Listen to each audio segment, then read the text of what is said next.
Welcome to the Chicagoland Guide, and I'm your host, Aaron Masliansky. Today, I have a special guest. I have Nadia Evangelou. Nadia works for the National Association of Realtors. She is a senior economist and director of real estate research at NAR, and I have a lot to talk about with her. We're going to talk about global trade, macroeconomic policy, how it's shaping the U.S. housing market, nationally, and why it matters here to us in the Chicagoland area, because there's been quite a bit going on. I have a lot of questions about how all these tariffs and everything play out. So I'm like, I'm going to go out and find the best expert in the world to talk about that with me. So Nadia, thank you so much for joining me today. Thank you so much for having me. It's such a pleasure to be here. I'm really looking forward to this conversation. It's a timely topic, because trade and global economic dynamics are often seen as this big, abstract forces, but they actually touch housing in a very real and practical ways, from construction costs to where investors decide to put their money, and even down to what kind of homes someone can afford in their community. I will say all of it, it's interconnected. It definitely is. And that's why I want to be able to understand it, because it can seem so abstract. But Nadia, before we start, tell us a little bit about how you got into this role, how you started working at the National Association of Realtors. What made you interested in being a housing economist? As I mentioned in the discussion that we had before, I'm very fortunate to be in this industry. I really love it. And it's very exciting to me to take a look to see how demographics, for example, how the economy, how changing policies, for example, can affect the housing market. Housing is the hot topic for everybody. For all these years, I have started working for NAR in 2014. Every day I really enjoy to dig into these trends and see how housing can be affected by so many factors. Yeah, it really can. And we certainly, especially over the past 5 years, with COVID and all these different types of things, now we talk about trade policy. It's not your normal, when I speak to a client, they ask me, what's the housing market like? And I talk about the spring market and all these different things, and I show them charts. And then I start to look at the data. I'm like, well, none of what I'm saying really makes sense, because this past few years, everything's just been, blown up by different things that affect it globally. And it's really, really hard to predict. And, right now what we're looking at are this trade war and these tariffs. And, there are ripple effects that come with that. So you may talk about things with lumber prices or aluminum prices and things like that when you're looking at how housing construction costs come about. So what are you seeing now? I mean, when I first reached out to you, it was when the tariffs were coming out, and I was thinking about how to structure this conversation. And there's been so much that's happened with these flip-flops every day. So what are you seeing? What's the actual on-the-ground effect on real estate? Absolutely. So I think it's better to start with what is happening right now. So we are seeing many changes happening. The U.S. has imposed new tariffs on a range of goods, and several trading partners are responding in kind. On the surface, that may seem like something that only affects exporters or importers, but actually, there is a ripple effect that reaches all the way to the housing market. And what we definitely know is that tariffs are inflationary. So when tariffs are imposed, they raise the cost of imported goods, whether it's raw materials, components, or finished products. So for example, when tariffs are placed on key building materials like steel, as you mentioned, like aluminum, or even some finished products used in homes, those costs get passed down the line. So builders have to absorb them, and ultimately, so do home buyers. So if you're building a new home and your costs go up because of more expensive imported materials, that makes the home less affordable.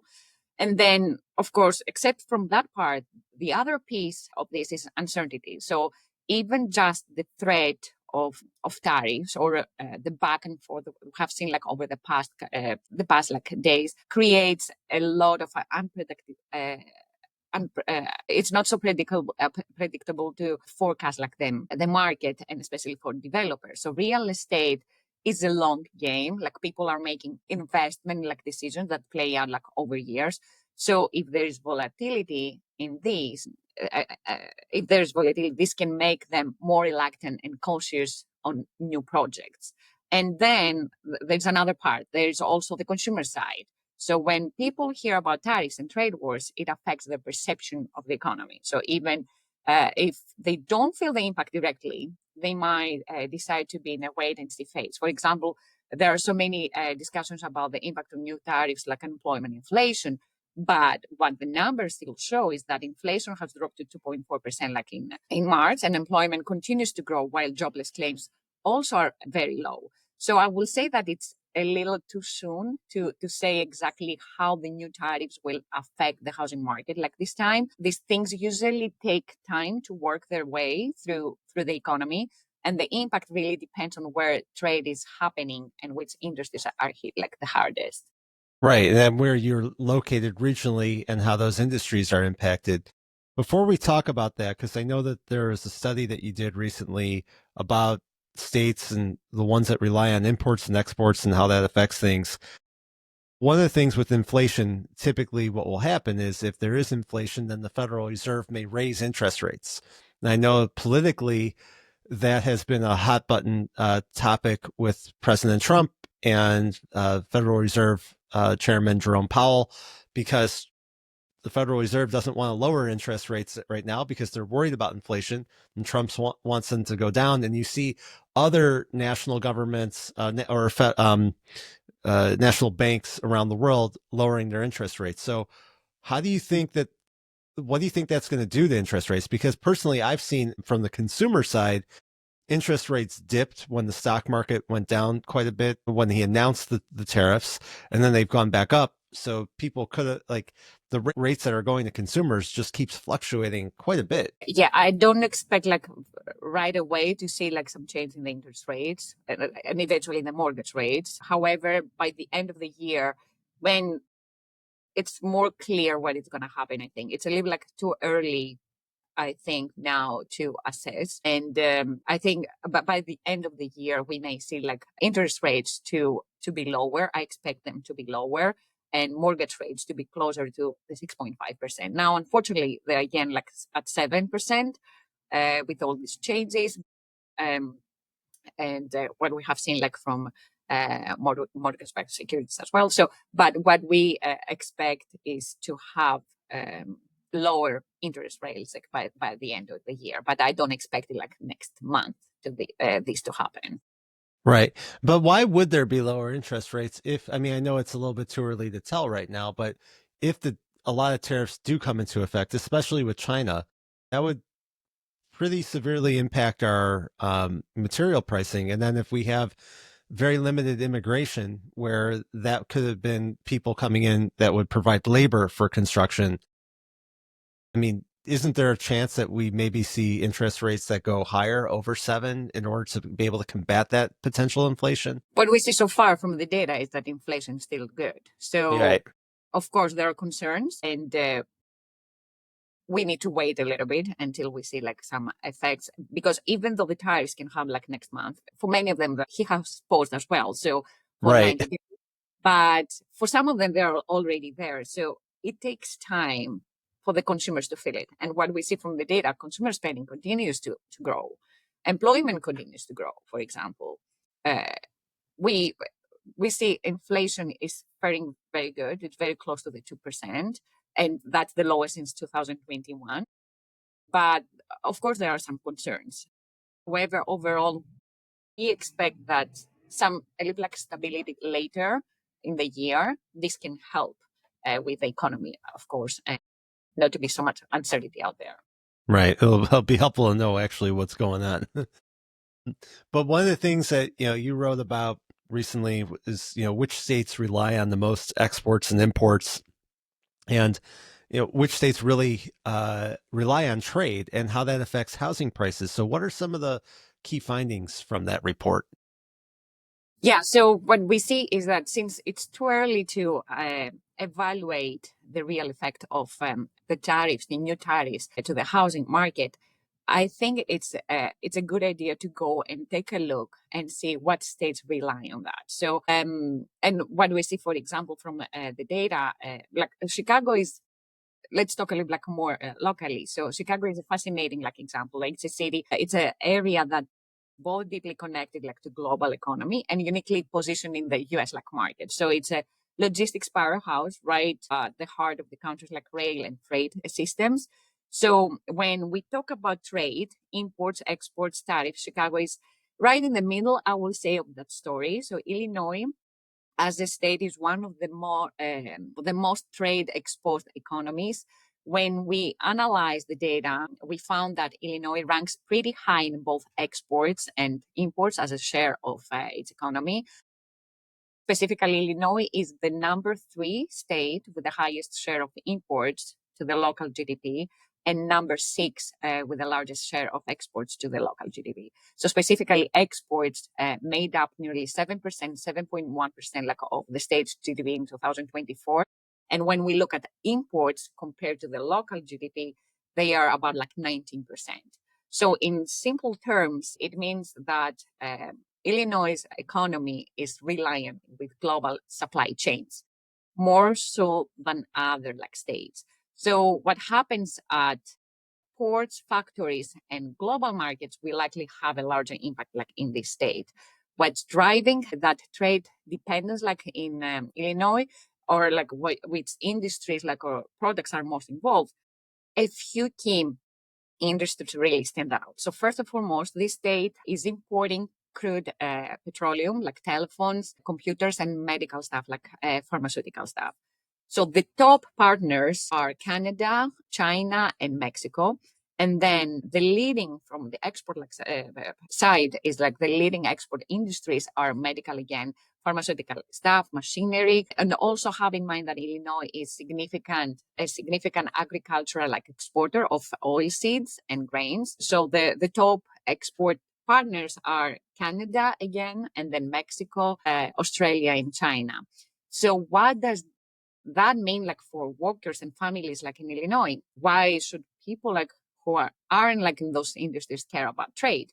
So that's a crucial point. So even if you're not directly working in manufacturing or logistics, trade still has a ripple effect. These industries support hundreds of thousands of jobs, not just on the factory floor, but in supporting roles like accounting, IT, maintenance, transportation, and local services. And the income for those export industries helps support local businesses like schools and tax revenues. So international trade is disrupted by tariffs, supply chain shocks, or global slowdowns.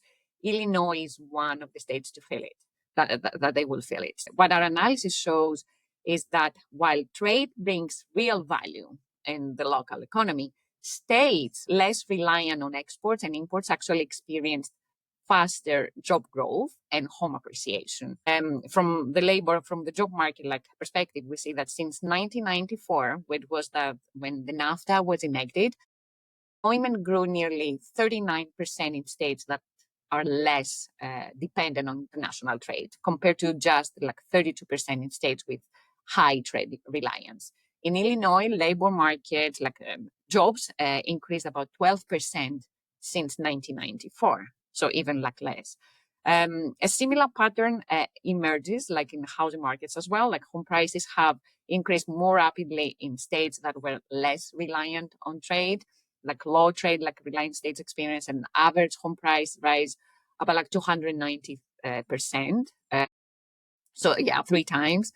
While high trade reliant states lagged like behind with an average of 237. So it doesn't seem very big, the difference. But again, when we take a look at the states at more local level, like for example, in Illinois, since 1994, home prices have increased like 160%.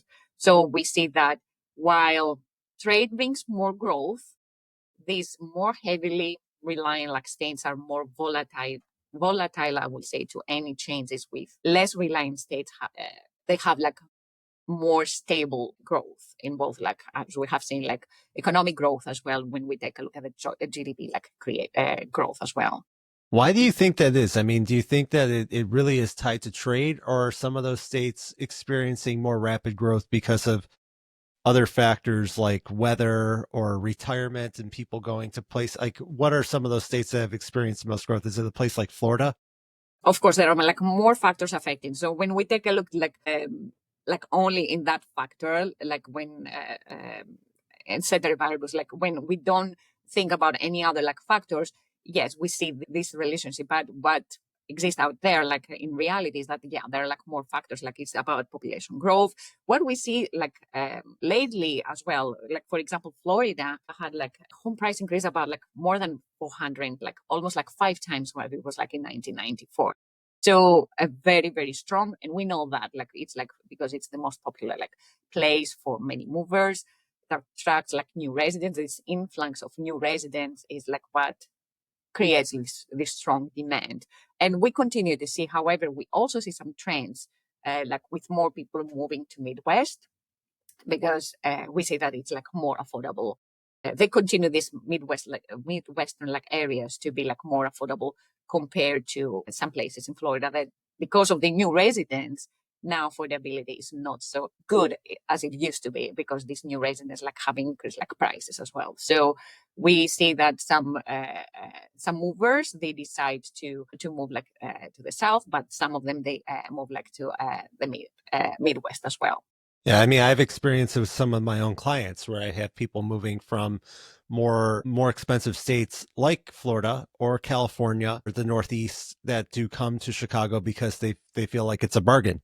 And then on top of that, we have water, we have transportation. You know, there's a lot of good things that are out there besides the cold weather and not so good sports all the time, but there's a lot of factors I think that do bring people in. And by the way, in regards to the report, I will link to it in the show notes. So for those who want to get more in depth on it, it'll be available to you. You know, I think that another thing too, though, is besides the tariffs that could potentially play into changes, I mean, the changes in immigration policy and just all different types of policies between states can make there to be a lot more competition between where people want to be, where they fall politically, where it may work for them in terms of where the jobs go. Because if there is a big push to be able to bring more manufacturing back to the United States, that could be creating new opportunities. I mean, I look at a place like Arizona. I know a bunch of people who have moved out there.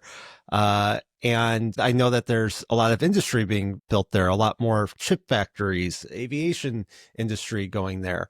So do you hear about more talk about more industry being built? I know it's really early on with all these different types of things, but there have been some splashy news being put on about companies investing a lot more in new industry, or it might be data centers and things of that nature. As you mentioned, it's still very early to say that this is due to the things that are happening. So, but what we see is that most like job creation, for example, is in the Sun Belt, like the South. But and that's the main reason that all these years, like these states have attracted like so many people. But what we also see like there are many like other states like in the Midwest that they also have like a good job growth and with better affordability they give like the good combination like for them like to move there because the reason that we see like many people are moving you refer to the weather. We don't see anything yet about in the data that can be reflected in the data that they moved due to weather like a severe weather like events that they happen. We don't see that. And according to the public government data, it's only like 1% of the movers that they moved for that reason. So most of the time it's like job related, it's family related, and of course housing related as well, because they want to they want to buy a house, they want to start building wealth. So they're looking for somewhere like to a place that they can afford to purchase a home over there. Well, that makes a lot of sense. Another thing too is, you know, I happen to have the opportunity, I believe it was last year, to write an article with the Chicago Council on Global Affairs about the changes in cities since COVID, and where you have these large office buildings that are kind of obsolete at this point that are being converted into residential uses. So you have some examples of that in Chicago. I know there's other examples throughout the country in Washington, D.C. and in New York and many other places because you have such an infrastructure already in a downtown area, but there may not be that need for office space. So are you continuing to see those types of migration patterns because of remote work, changes in values of office buildings? I mean, the What numbers are staggering. Yeah, no, what we see from the data, and it's very, very encouraging, is that finally we have a positive net absorption, office net absorption. So after so many years, we have uh, the positive absorption, which means like more spaces are leased than vacated. For example, New York, you refer to New York, what we see is that it has like more more net absorption now compared to pre-pandemic. So it's about like I think a very big like it had like the opportunity to rebound and even like faster like net absorption, office absorption in New York, for example. In Washington D.C., it's a different like picture. For example, in Washington D.C., what we say is that still we have a very low and very we have negative net absorption for office space. So I will say that it's a when we talk about the national level, cannot reflect the local market. And actually, there are like three types. Like the local markets are performing three different speeds. So some of them, they were able, as New York, to perform better than pre-pandemic for the office space. Some of them, they're better than last year. And the other like side with Washington, D.C., for example, that unfortunately is underperforming compared to pre-pandemic and the last year as well. So but the trend is that we see an improvement for the office space, and this is very welcoming and very promising. And I think sometimes we have in our mind that people don't go to the office. And like now, what we see is that people are back to the office, and some of them like 5 days per week. So I say that's one of the reasons we see like office space like to start like rebounding. Yeah, I mean, that'll be very helpful. I mean, I think it'll be also interesting to see if the federal government sells a lot of their buildings and then how that ends up affecting commercial real estate values and different areas like a Washington D.C., which relies heavily on the federal government for employment and all the ancillary businesses like consulting that are located there. I mean, you're in DC, right? Because Yes. NAR has an office there that helps with advocacy and everything, even though the national headquarters is here in Chicago, but there's obviously a good reason to be in DC. So, I mean, do you think that, I mean, have we even started to see what's actually going to be sold, what's going to be fleshed out at this point? I mean, we're only in April, but They have announced actually about 400, I think, properties that they're like non-core. So that list went up sometime. I don't know, it was about like a month ago, but unfortunately then went down. Now it's up again. So this is something that we're working on. So we are, because it provides all the information about the address, about what specific like building, like, so it's something that we're working on. And I think this is a very, it will come sometime like I think around the mid-year meetings that we have like in June, beginning of June. So we have like more analysis on that and how it can be affected, like the state, for example, because what we see, for example, many federal buildings are located in Texas as well. So even though when I took a look at where like federal buildings are located, I was surprised to see like 18%, I think, of the government owned buildings are located in Texas. And in the capital, the national capital area is about almost the same, like 19% almost. So not very big difference between these areas. So that's very um, surprising. so it was surprising for me as well. So I think that's great to continue with the analysis. And since now we have the list, and I think this list will be updated as they assess like what buildings they have. Like I think they update this list, so it's very interesting to see and put it down and estimate like what the impact can be. Like. Yeah. And what is one of the things that is in your realm of what you work on, international buyers, people who are buying in the United States or vice versa, US buyers buying outside as well? So yeah, we have that with our survey. So we do that later. So it's something that we track as well. We don't have yet anything that can show something that they are not buying or something, because I hear like stories out there. I hear like from our members as well, but unfortunately we don't have any data yet to support like this idea. So what we see that, and we have seen like all these years, is that the limited inventory that we have, because we have more inventory in the market, but the limited inventory is one of the reasons that can make like foreigners like to come here, like to purchase a property as well, because it's more difficult when there are like less options. But now we have inventory, more inventory, about like 20% like more inventory. So this can help a little bit. But we release like every year our survey that we have like very good data about like the foreign transactions, like real estate transactions, like in the US. Yeah, it'll be interesting to see what happens because on a local level here, I happen to be, I work out of Evanston, which is where Northwestern University is, and I was, I'm a member of the Rotary Club of Evanston. We had the mayor of Evanston come speak to our club yesterday, and just talking about the different things. And one of the things that people at universities are very worried about is the international students and their visas, whether or not they're going to be revoked. And people, obviously for Northwestern, but there's many other universities around the country where people are afraid to go home because they're not sure if they're going to be able to come back into the United States to finish their next semester or whatever it may be. And I know a lot of times there are people who are buying real estate when they come to the United States because it's a good investment and they have a place to live while they're doing things in school. So I'd be interested to see how it affects university communities with these different changes in immigration law and whatnot. I don't know if that's something that you guys are looking at studying or have studied in the past, but that would be it would be interesting to know because that's a big marketplace for, say, condominiums No, we don't track that. We take a look usually like who is buying a home, and usually students are not buying homes. So, for or their example, family members. yeah, family members, yes, but I understand that, or investors. So, but we don't have anywhere like that we can define who is buying, like, because for that reason. So, unfortunately, we don't have that.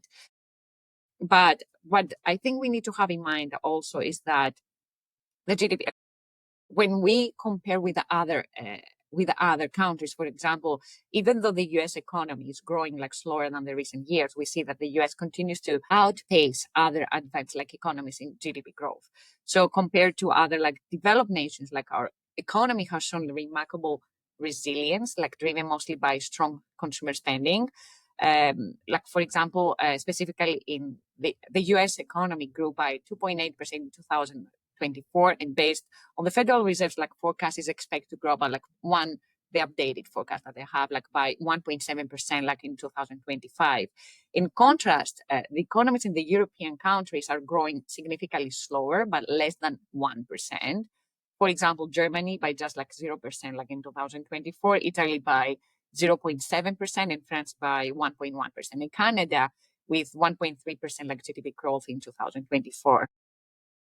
And again, you mentioned like it's not just domestic investors like taking notice, although foreign investments like slowed down further in 2023 in the US. The US continues to remain the top destination like for foreign investments worldwide, like recording the largest inward foreign direct investments, the FDIs that we call it, of all economies in 2023. This is the latest data that we have. Even though FDI flows in the US slowed down in 2023, so the US continues to be the world's largest recipient like of FDIs, followed by China. So the second was China. So I would say this is mostly to the large consumer base that we have here, the productive like workforce and highly developed like infrastructure and a business environment that promotes like innovation. But there is currently so much uncertainty from the new tariffs and the trade wars that we have. But I understand that when there are like constant news like about tariffs and shifting policies around like foreign ownership, this can affect like slightly. But what we see and from the data that we have is that we still continue to be the strongest like country in the global like economy with most the FDIs. And when we take a look at FDIs in the real estate industry, we get that foreign investments in real estate accounts like about like 4% of all FDIs. And even though it seems like a very small, but as a share, like it presents like billions of dollars, like in capital flowing like into the sector. And we may have like some volatility like in late 90s, for example, in early 2000, like real estate FDIs was relatively high, accounting for more than 5% of total foreign investment. Following the 2008 like financial crisis, we had like investment declined as global markets recovered from economic instability, and then a rebound began in 2014 with FDI in real estate increasing, like as investors were looking like for stable income generating assets in the US. And by 2023, 4% of all foreign like direct investments were allocated to real estate, which marks a sustained return of international confidence in the sector. Yeah, I mean, if you look at it too, like if these tariffs do force countries to do more investment in the United States, that number could grow. So you could look at like, I think a lot of times people look at uncertainty and look at it with like a doom and gloom, but really it could be the opposite. Like there could be a lot more investment here if you have more factory growth, if you have more need for workers and whatnot, that creates a more of a demand driver for housing. I mean, do you think that that's more likely of a scenario? There are both sides, I will say. So, and it's still early to assess, but yeah, there are like both sides every time. So there's this side and the other side. So I think we need to wait a little bit to see how this will play like in the next like month, I think, or months. What do you think are the main things that if you're looking at real estate, let's say in Chicagoland area and then zooming out to the United States, what are the things that you want to be looking for to be able to kind of say where you can start to read the tea leaves and to think how things are going to play out? So I think the big themes like for 2025 are affordability, inventory, and economic like resilience. So we have very good news about the inventory. I mentioned a little bit like that. We have about 20% more homes for sale than what we had a year ago. However, we are still below the pre-pandemic level. So remember that Right. we are getting off uh, the record low figures that we had, like for example, in 2021. Then looking to the other like factors that affect the housing market, I will say that we are in an interesting spot right now. So mortgage rates are rising to above 7%. We'll combine that with elevated home prices and limited supply. And we've got like a real challenge for especially first time buyers. So one of the stats I've been watching closely, and we produce it here like in at NAR, is that currently, just 21% of listings are affordable to households earning $75,000 so a year. So there's an improvement from a year earlier, but this is a stark like drop from pre-pandemic levels. So in a balanced market, the number will be closer to 32% or even higher. So we are still in a clear affordability crunch. Inventory is part of the problem, especially for entry level like homes. We estimate that across the country, we are missing hundreds of thousands of affordable listings that will normally be on the market in a healthier supply environment. So we have this incoming inventory. We see the improvement, but we want to see more improvement. And that can be like with only a targeted approach. When we have them, we add listings to the price points that people can afford to buy. Oh, as for Chicago metro area, so this is a more affordable metro area than most of the areas across the country.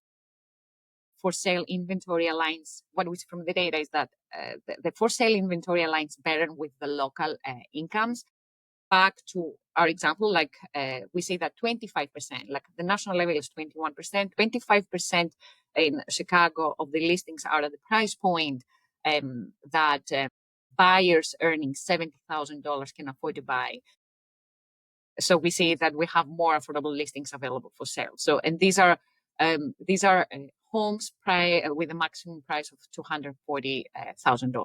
So there is an improvement specifically for Chicago. There is an improvement from a year ago.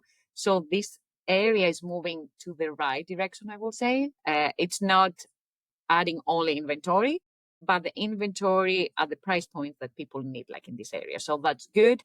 That makes like a Chicago metro area, because we take a look at the metro area, that it's more affordable than many other like large metro areas. This also means that there are like more opportunities for buyers over there. I think that the missing middle housing is part of the issue where you don't have as much ability to build like duplexes, townhouses, condos, and there's been a lot less construction in the Chicagoland area since the 2008 financial crisis. It's been a lot more rentals that have been built. I mean, I assume that's what you're seeing around the country too. So there are opportunities in the condo market, for example. We see that condo prices, for example, are like lower. They they're experiencing some declines, and these can also mean opportunities for the buyers. So I think there are some opportunity over there, especially for first-time buyers. They can think about a condo as an option. I know that they want to go for the single-family home.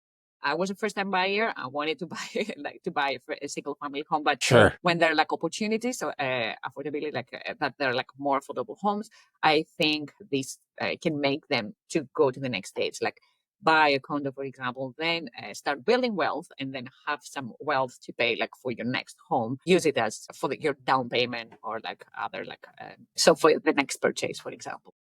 Right. That's, I think, what we need to continue to see, to give people that kind of stepping stone to be able to continue to build growth and wealth. But for people who want to learn more about what you're doing and what National Association of Realtors is doing, where do you recommend they go? On our website, and also to follow us on social media. I think the social media, they're able to see the latest analysis that we put out there, the research and news releases. So I think they should like follow us in social media, and that's the best way to keep to be informed with our latest research. Absolutely. And I'll have links to that in the show notes for people to go to. And I certainly do that. And I check several different resources every day, because I think, as a real estate professional, I need to know what I'm talking about, and to know, because people are always asking me, and I've got to play the economist hat. But I think, I am so grateful for people like you, and for people at NAR and throughout the industry that do this research, so we can speak intelligently and really be able to provide that type of service to the public. So thank you for that. Thank you. Thank you. You're welcome. And Nadia, I appreciate you joining me on the show today. And thank you, everybody, for listening. Thank you. Thank you.